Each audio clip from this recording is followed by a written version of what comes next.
दोस्तों, आज की इस वीडियो में हम आपको बताएंगे कि आपको सुबह उठकर क्या करना चाहिए और क्या करने से बचना चाहिए।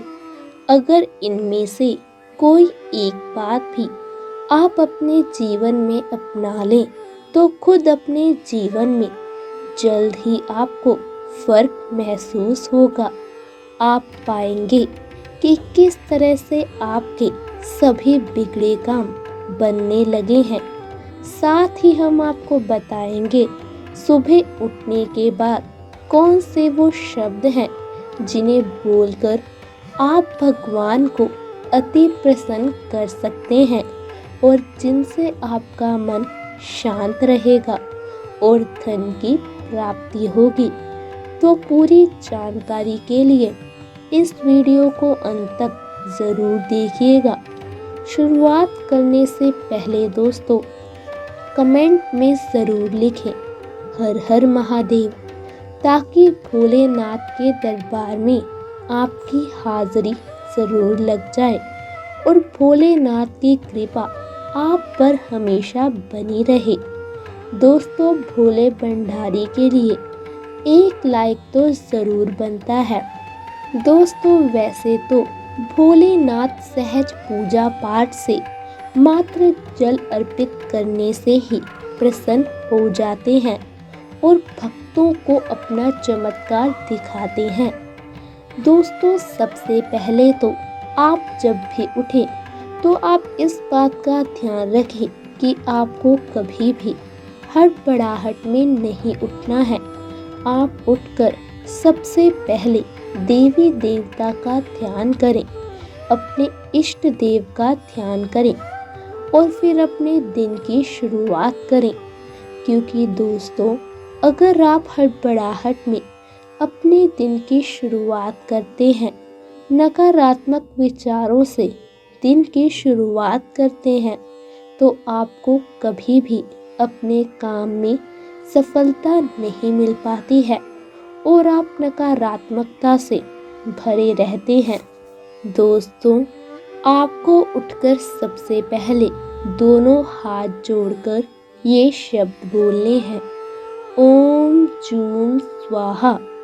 ये लघु महामृत्यु जय मंत्र है।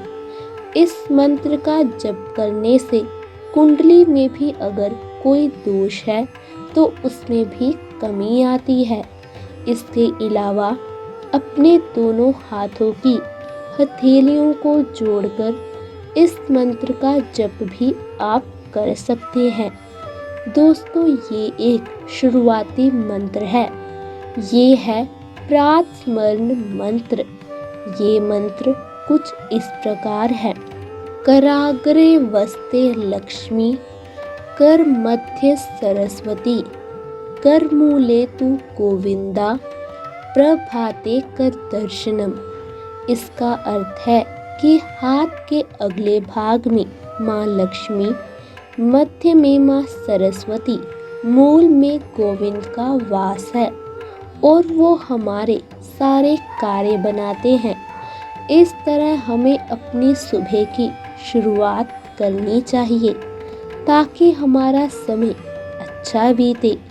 दोस्तों, एक बार आप मंत्र फिर से सुन लीजिए, कराग्रे वस्ते लक्ष्मी, कर मध्य सरस्वती, कर मूले तू गोविंदा, प्रभाते कर दर्शनम। आप रोज उठकर सबसे पहले इस मंत्र का जाप करें। दोस्तों, आप ये ज़रूर जान लें कि सुबह नहाने के बाद तांबे के लोटे में जल भरें। लोटे में तुलसी की पत्तियां डालें। तुलसी की पत्तियां डले इस पानी को घर के मुख्य द्वार और सभी कमरों में इस पानी से छिड़काव करें। इससे घर की नकारात्मक ऊर्जा खत्म होगी। सुबह उठने के बाद तुलसी को जल चढ़ाएं। जल चढ़ाते हुए भगवान विष्णु के मंत्रों का जप करें। ये मंत्र इस प्रकार है, ओम नमो भगवते वासुदेवाय नमः। घर के मंदिर में रोज सुबह घी का दीपक जलाएं। अग्नि शक्ति का प्रतीक है और देवताओं को प्रिय है। दीपक जलाने से घर में सकारात्मक ऊर्जा का वास होता है। दोस्तों, वैसे तो भोलेनाथ पूजा पाठ से और सिर्फ सच्चे मन से जल अर्पित करने से ही प्रसन्न हो जाते हैं और अपने भक्तों को अपना चमत्कार दिखाते हैं। अगर आप एक विद्यार्थी हैं, छोटे बच्चे हैं, तो भी आप इस उपाय को कर सकते हैं, क्योंकि इससे आपकी मानसिक शक्ति बढ़ती है और आपको सुख शांति का अनुभव होता है। सिर्फ घर के बड़ों को ही नहीं, घर के बच्चों तक को भी ये उपाय ज़रूर करना चाहिए। और तो और, इसके लिए आपको स्नान करने की भी ज़रूरत नहीं है। हर उपाय में भगवान से जुड़े हर काम के लिए आपको स्वच्छता का ख्याल रखना पड़ता है। स्नान करके साफ सुथरे कपड़े धारण करने होते हैं, उसके बाद ही उपाय करते हैं। लेकिन आज हमने जो आपको मंत्र बताया है वो बहुत ही छोटा है और आप इसे सुबह उठते ही बिना नहाए बोल लीजिए। आपको खुद अपने जीवन में फर्क महसूस होगा। अगर स्त्रियां ये उपाय करती हैं, नई नवेली दुल्हन सुबह के समय ये शब्द बोलती हैं, तो आपके यहाँ उत्तम संतान जन्म लेगी, जो कि आपके पूरे घर के लिए बहुत ही भाग्यशाली होगी। आपका वैवाहिक जीवन बहुत अच्छा हो जाएगा। इतना शुभ फल आपको मिलेगा जिसकी आप कल्पना तक नहीं कर सकते। निश्चित तौर पर आपको भोलेनाथ की कृपा ज़रूर मिलेगी। दोस्तों, आपको करना बस ये है कि सुबह उठकर सबसे पहले देवताओं का ध्यान करना है।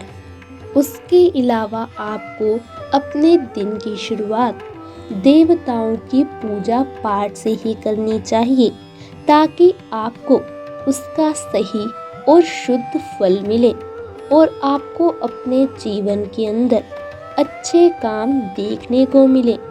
दोस्तों, ये तो आप जानते ही होंगे कि आचार्य शंकराचार्य जी ने ज्योतिर्लिंगों की स्थापना की थी। वहाँ भगवान शिव से संबंधित कोई ना कोई अंश जरूर गिरा था।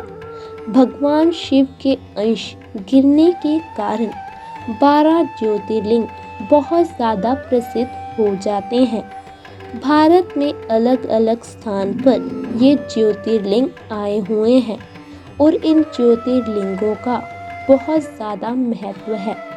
जो व्यक्ति ये बात समझता है, उनकी पूजा पाठ करता है, वो व्यक्ति किसी भी अभिमान में नहीं रहता और अपना जीवन शांतिपूर्ण ढंग से जीता है। दोस्तों, आपको भगवान को प्रसन्न करने के लिए कुछ बहुत ज़्यादा करने की ज़रूरत नहीं होती। भगवान तो सिर्फ सच्ची भक्ति से ही प्रसन्न हो जाते हैं। अगर आप अपने जीवन की समस्याओं से छुटकारा पाना चाहते हैं, तो इसके लिए बहुत ही सरल उपाय है।